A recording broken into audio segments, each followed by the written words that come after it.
Are you waiting for me? Yeah, right. Everyone right to go? All right. Okay. There are currently 25 active cases of coronavirus in Victoria.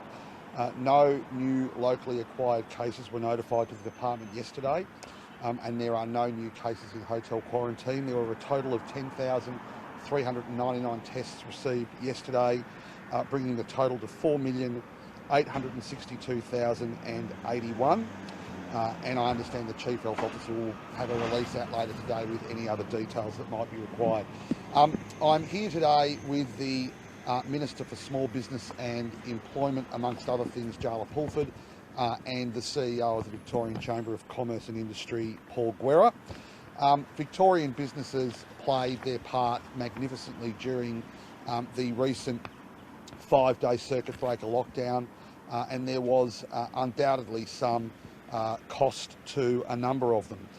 So today with Minister Pulford, I'm happy to announce a new support package that recognises the impact on those businesses during that circuit breaker lockdown. The total of the support being offered is just over $143 million of support for that circuit breaker lockdown.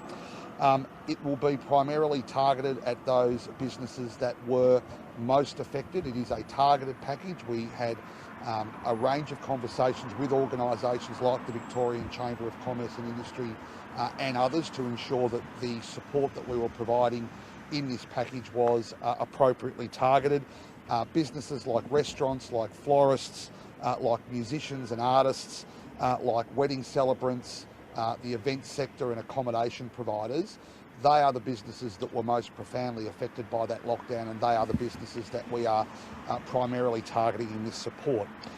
So there will be over 50,000 businesses, including sole traders, that will be supported by this package. $92 million for the Business Cost Assistance Program. That will provide payments of $2,000 for eligible employing and non-employing businesses. That will include sole traders, and it will be, as I say, businesses in hospitality, in tourism, in events and creative, and in selected retail outlets that will be eligible. And I should make the point that the specific sectors that will be covered will be up on the Business Vic website in the next day or two. For those licensed hospitality venues that had previously been recipients of the Licensed Hospitality Venue Fund, they will receive an automatic $3,000 payment. The Victorian Accommodation Support Program, which we had a previous iteration of to support those accommodation providers that had cancellations, that will be rebooted so that for those accommodation providers who've had less than 10 cancellations, it'll be a payment of $2,250, and for those who've had more than 10 cancellations, a payment of $4,500. And the very popular and successful accommodation voucher scheme will be expanded. So there is one tranche of the regional scheme to go with 40,000 vouchers still available. That will be increased to 50,000 vouchers, so an additional 10,000 vouchers will be available, and we're going to augment that with a metropolitan scheme for accommodation in the non-regional parts of Victoria, all that part of Victoria that hasn't been covered by the scheme, where there'll be another 40,000 vouchers available. And so that'll mean that in total there'll have been 200,000 vouchers for accommodation in regional Victoria and metropolitan Melbourne as part of that scheme. So all up, this package is, as I say, worth $143.1 million. I should make the point that in terms of circuit breaker lockdowns in other parts of the country, in the northern beaches of Sydney, in Brisbane, in Adelaide, there were no payments to business for that. In Western Australia, there was a $500 energy rebate that was provided. So this is far and away the most substantial support package for business as a consequence of a circuit breaker lockdown. It comes on top of billions of dollars of support that's already been made available to business, and it will flow very, very quickly. So with those few words, I'll hand over to Minister Pulford, and then we'll be happy to take your questions. Thanks, Marty. Morning, everyone. We understand that the circuit breaker action has been really frustrating for so many in Victoria's business community, and we thank Victoria's businesses and indeed all Victorians for understanding that following the advice of the Chief Health Officer and our medical experts is what we need to do to keep all Victorians safe. This package is about recognising the costs that have been lost by some businesses and providing some appropriate tailored support. The weekend that the circuit breaker coincided with was a weekend that's often really busy, midsummer, great weather for weddings, Valentine's Day, Lunar New Year, lots of occasions where people could be expecting to get together and do wonderful things with their loved ones. And it's great to see people belatedly getting back together again and doing those things. But this package recognises the challenge that in particular some sectors of our business community have been disproportionately affected. The government has now provided in excess of $6 billion in support to businesses in a number of different forms. We've had 14 different programs, 4 of which for our small business community are still open, and that's before the announcements today. So there's support, ongoing support for mentoring, digital skills, business adaptation, and indeed mental health support for people in our business community. More than half of all employing businesses across Victoria have received support through these programs, and many others through the different measures that have been put in place. So again, we thank the community for the seriousness with which they take the threat of spread and the partnership that we enjoy with our business community that have helped us, I think, identify those most affected and make sure that these supports hit the right spot in the right way. Thanks.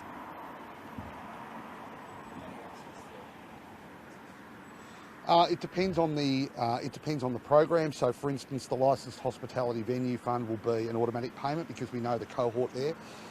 The business cost recovery will be by application, and that'll roll out in the week coming. In terms of the accommodation support package, that's well understood by those accommodation providers because they've done it before. They'll need to demonstrate that they've refunded for cancellation and demonstrate how many cancellations they've had. And obviously the voucher scheme is a different program again. That'll be the community logging on, and I think the last set of vouchers went in 13 minutes. They're pretty popular, so I reckon something similar will happen again. You said it will flow very, very quickly. How quickly is that? Oh well, I don't like to put arbitrary time constraints on myself, Paul, but I think we would hope to have the Licensed Hospitality Venue Fund money out over the next week, and the business support fund will obviously depend on how quickly applications come in. But there's a bit of due diligence that needs to be done in terms of checking those applications. So we would hope to get that money out over the next couple of weeks. As you say, massive trade or lost.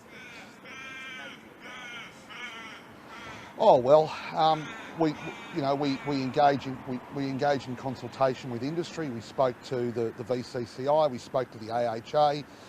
We made some assessments within government about what sectors we thought were most affected. That's based on the nature of the lockdown and based on the nature of which sectors were able to remain open and which were not. And then, in the normal course of events, you determine an appropriate budget envelope and then work out the best and most equitable way to divide the funds within that envelope. It's not a bottomless pit, but we think in terms of the level of this support, particularly compared to the support that was provided during the long shutdown, on a per day basis, this is actually far greater than was provided, effectively pro rata over that period of time, and certainly, as I indicated, far more generous than any similar program in any other state of the country.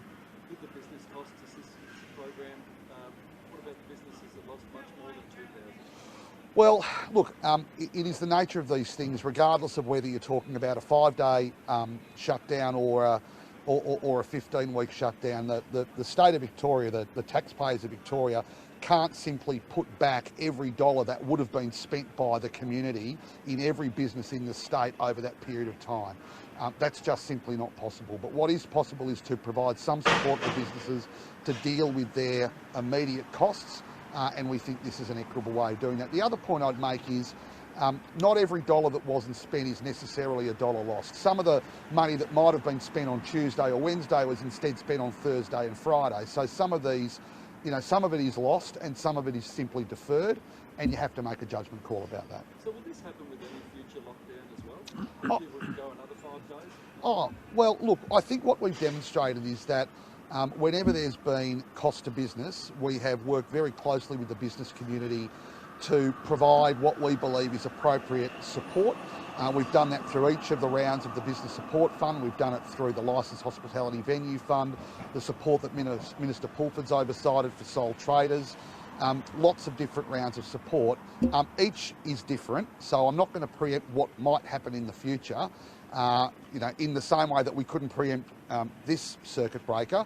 But what we did do is that once it occurred, we worked very quickly to pull together an appropriate package.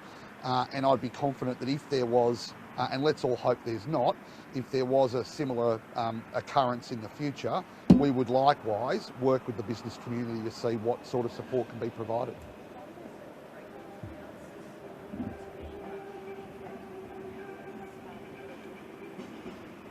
Yep.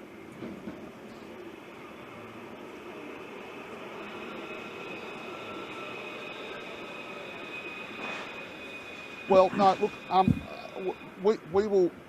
we will get these payments out as quickly as we possibly can.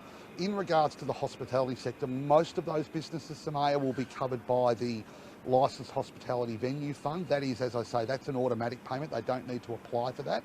So we've got a full suite of organisations that applied in the past, and they will receive an automatic $3,000 payment. So given that they don't have to apply, that should be quicker. But we've always got to strike a balance between getting money out the door and ensuring that we're doing that in a prudent way, and not, the quicker you do it, the more possibility there is of some erroneous payments being made. So we want to try to avoid that as well. And we want to make sure that we are sending this money towards those who need it the most.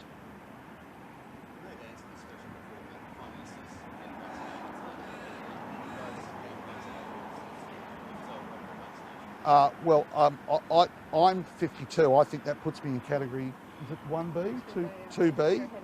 2B. So I would expect that I'll get vaccinated in line with my age bracket, my risk profile. I'm not a frontline worker, and I'm not super old yet. So I would expect to get vaccinated at the same time as everybody else in my cohort. But Minister Pulford might want to. Yeah, thanks.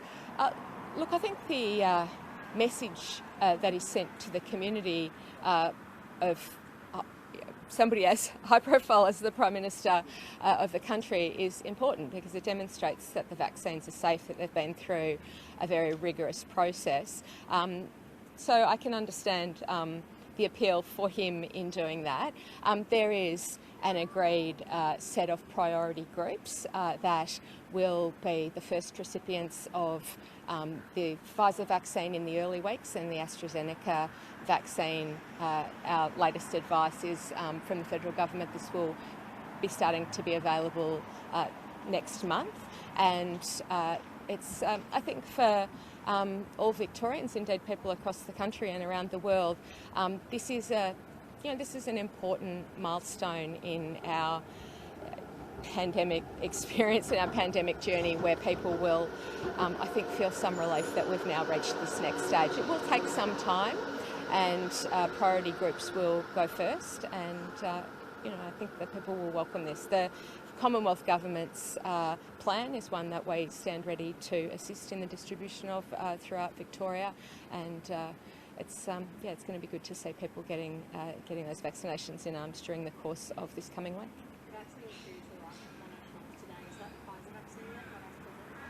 Yeah, that's right. So Victoria will have in the first week 12,000 vaccines, and there are a number of sites across the state that are ready to go first. Monash is one of those, and that will be expanded over coming weeks. But yeah, 12,000 doses in Victoria in the first week.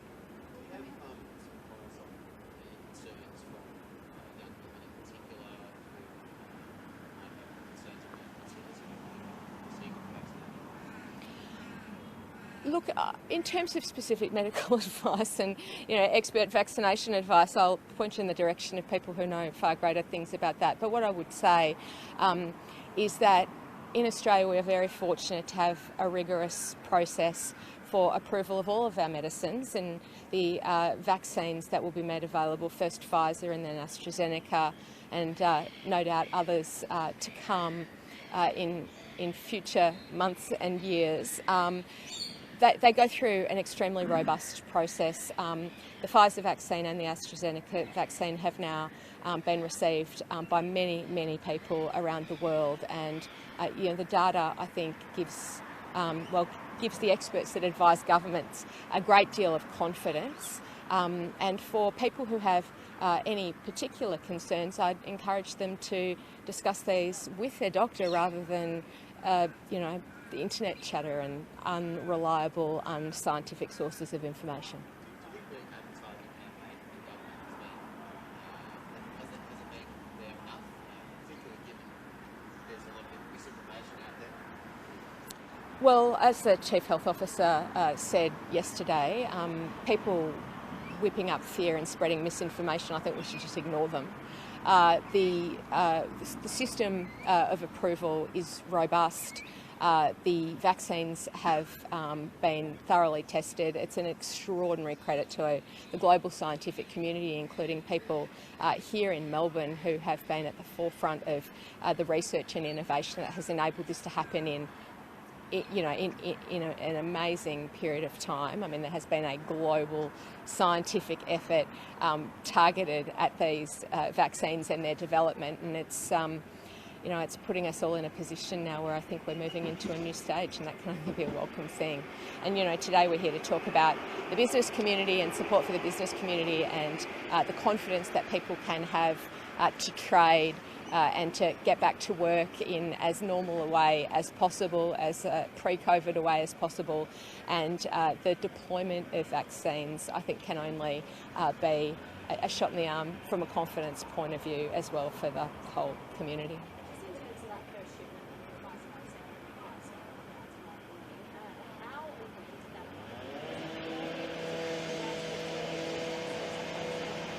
Oh, look, it's a federal government program, and so we're playing a support role, and that level of detail around procurement and deployment, I'll probably point you in the direction of Minister Hunt for a bit more information on that. Our role is very much in support and providing some of the distribution and workforce assistance for what is very clearly a federal government program and a federal government responsibility.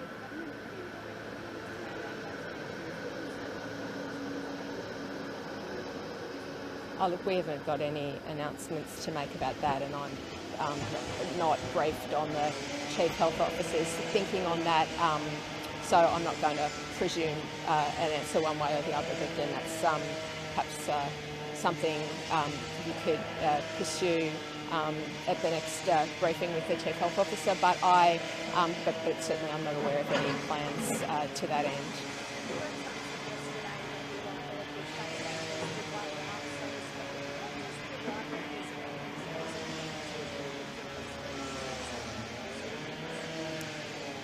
Well, there's well more than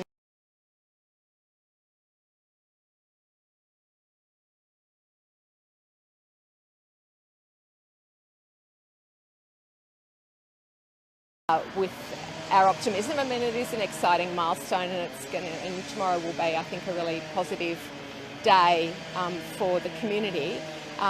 But it's going to take quite some time. If you look at the rollout schedule that the federal government has provided, that's all publicly available, it will take many, many months, indeed much of the year, for the Australian population to be vaccinated, and we will continue to take our advice on restrictions, the social and personal restrictions, and those that still exist for our business community from the health experts, as we have done the whole time.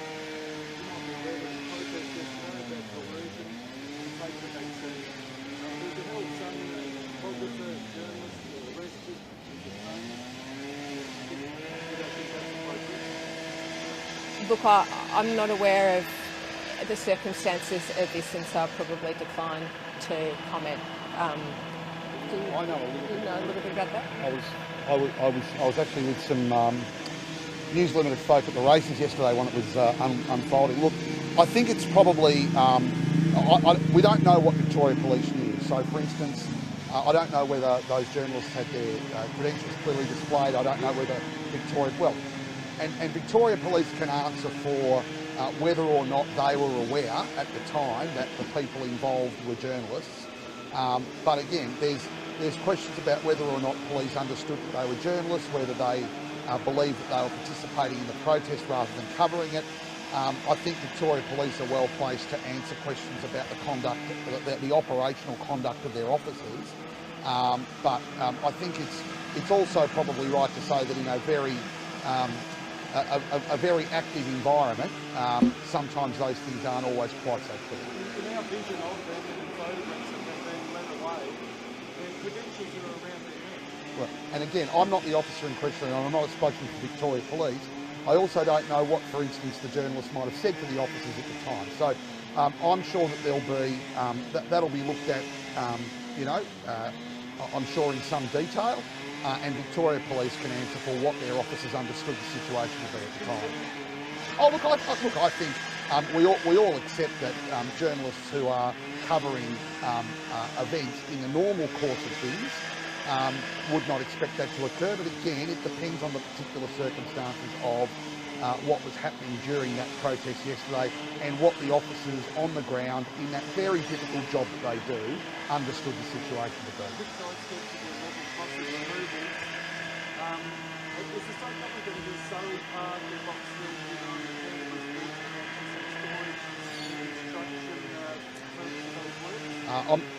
I'm not in the habit of making things up off the top of my head. I don't know the answer to that, Paul. I'm sorry.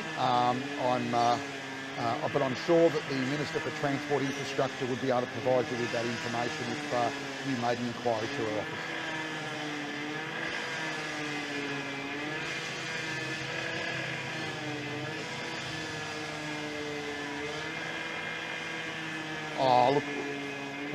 My understanding is that the Federal Treasurer, Mr. Frydenberg, and Mr. Zuckerberg from Facebook are in quite fevered negotiations about that. Obviously, whilst a number of sites are down, then the efficacy of Facebook communication is compromised. So we would hope that the Commonwealth and Facebook can bring that matter to a conclusion in the coming days. As for what particular decisions government agencies might make about the nature and the detail of their own advertising during that period of negotiation, I think you have to direct the question to those agencies. Yep.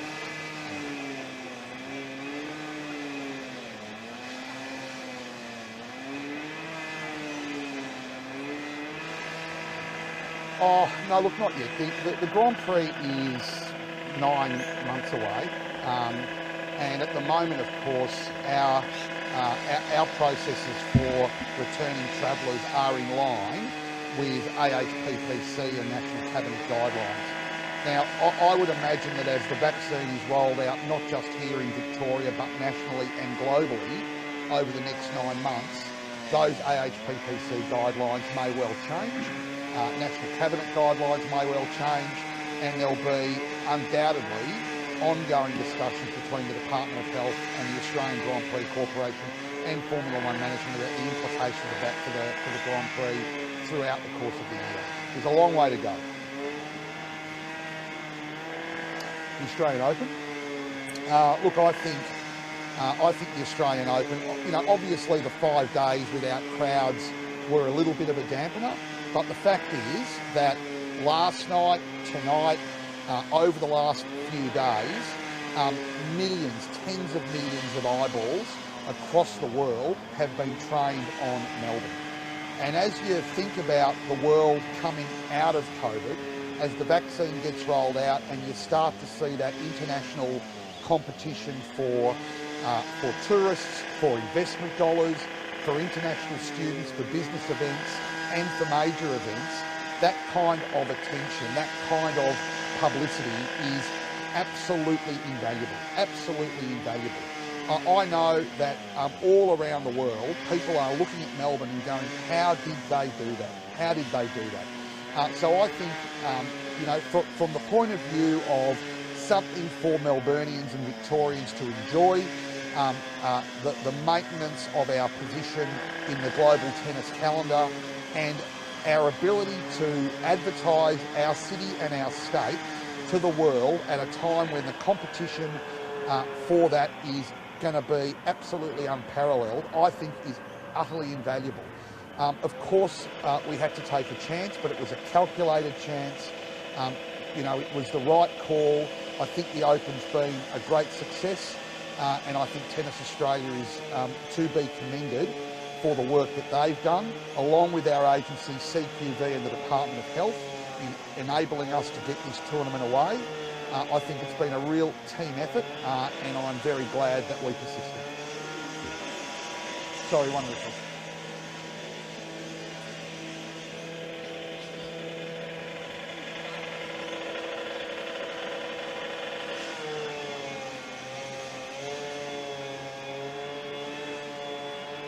No, not at all. The fact is that the Australian Open entourage was above and beyond the quarantine cap. It didn't take one single spot away from returning Australians. I'm not an adherent to the view that you have to stop everything, whether it's seasonal workers coming in, international events, or anything else, until every single person who wants to get home has got home. Otherwise, if that were the case, you wouldn't have any seasonal workers coming in, you wouldn't have any major events. New South Wales wouldn't be inviting surfers home or surfers in for the surf events coming up in April. You know, everything else would stop. And the fact is, we continued to take every returning traveller that we were obligated to take under the cap at the time, as well as all of the participants for the Australian Open. The fact that that program is on hold at the moment is nothing to do with the Australian Open. It's because we had an outbreak, it's because the Holiday Inn situation occurred, and it will recommence when it's appropriate for that to occur.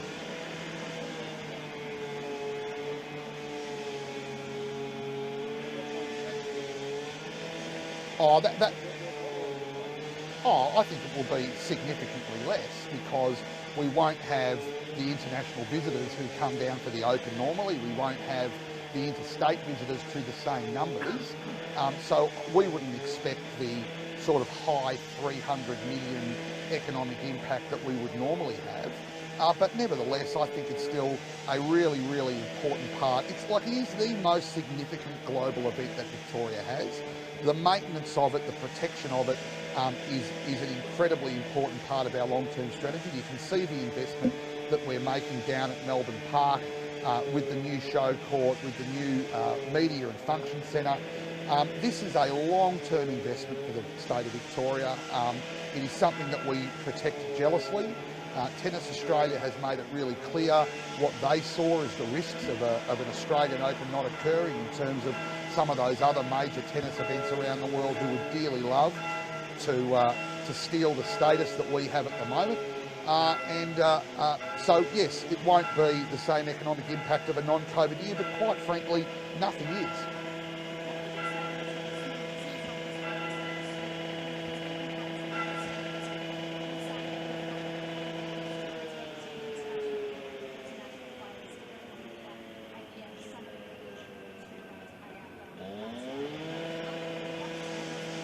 Not at all. Look, the fact is that the decision The decision to bring the Australian Open entourage into Australia didn't happen at the time that there'd been the Holiday Inn outbreak. That was a decision that was made a couple of months earlier. You know, the federal government issued visas. The fact is that over the period of that lockdown, that 5-day circuit breaker lockdown, all sorts of professional sports were able to carry on crowd-free. But yeah, it's not quite as funny as I wanted to shoot. You know, AFLW carried on crowd-free, racing carried on crowd-free, baseball, basketball carried on crowd-free, and tennis carried on crowd-free. There was absolutely no risk to the community in doing that. The public and the tennis players weren't interacting, and I think, you know, it's quite, for all of those who might be critical of the decision to have the tennis continue crowd-free, imagine what the reaction might have been if, because there'd been a circuit breaker lockdown all of a sudden, for no good reason other than potentially the appearance of things, to say we're going to call it off and send everybody home. It would have made no sense to do that.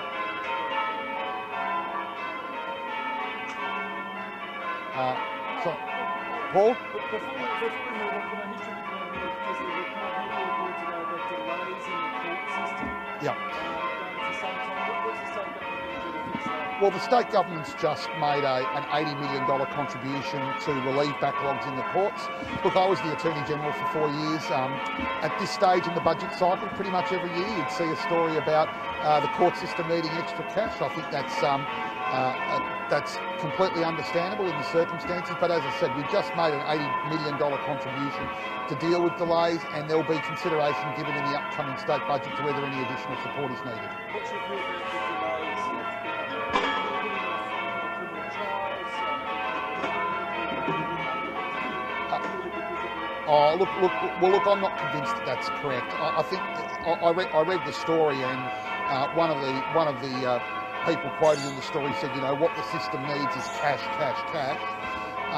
That is, as I say, that is a pretty regular refrain in the justice system. It's not just during COVID, it's not just at budget time. I understand the system believes itself to need more resources, and those resources and considerations will be given, you know, full weight during the budget process. Well, had I still been the Attorney General, Paul, I might have answered that question, but I'm not going to step across that line.